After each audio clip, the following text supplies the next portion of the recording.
middleweight championship of the world, weighing 160 even, middleweight champion of the world, Sugar Ray Robinson. Introducing from West Jordan, Utah, wearing white trunks, weighing 157 and a quarter, the challenger, Fullmer.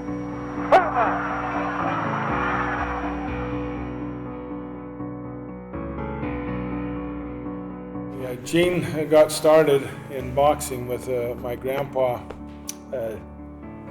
taking him by the Marv Jensen's gym. Marv Jensen had a gym on Redwood Road and about 80th South, and he worked with a lot of little kids, and he'd see the kids out there, and my grandpa asked him if he wanted to box, and he said yes, and that started it. He was about 8 or 9 years old, and so Uncle Gene started boxing, and then he had the younger brothers, Jay and Don, and as he was boxing, they came up in the ranks and they started boxing too, so it became kind of a tradition with the whole family. Marv was his manager and coach for most of the time after he won the middleweight championship of the world in January of 1957. He was definitely a brawler.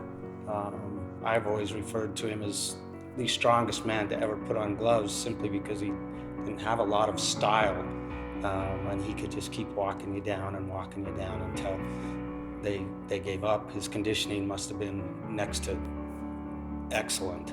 I don't know. It might be some God-given gifts there when it comes to conditioning. You know, if you're going to fight in a world title fight, that was 15 3-minute rounds for a title fight, and you try going 15 3-minute rounds with somebody giving it 100%, you see how much endurance that you really need. He had a good pro career. Beat Sugar Ray Robinson, who is still considered the best boxer in the world ever. Beat him for the title. So when he had 4 bouts with Sugar Ray Robinson, and he won 2 of them. There was 1 draw, and he lost 1. I mean, that's what you spend your whole life and your career getting to do, is to get to the shot at that top spot, and that wasn't easy to get at that time. Madison Square Garden was the mecca for boxing then. That's where all the championship bouts were held, and I don't know, Marv Jensen had to have had some kind of pull there to be able for them to look at some guy in West Jordan, Utah, to come over here, because it was one of those Eastern things that they didn't think guys from the West could fight.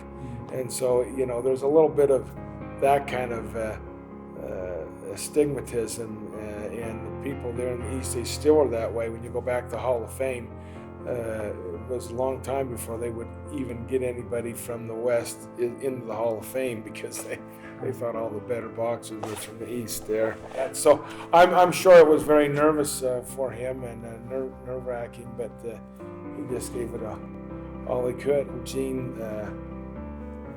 really, it was a physical fight, and that's not something that Sugar Ray liked. You know, he was a fancy guy and dancing, and Uncle Gene had just really mauled him.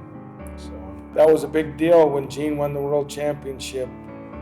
Number 1, he was from Utah, where that was the first world-class, world-renowned athlete to win a championship, you know, in sports. Number 2, he was a Mormon, and so that was a real big deal. We'll make it official when we go to our ring announcer and get the official scoring. Here we are.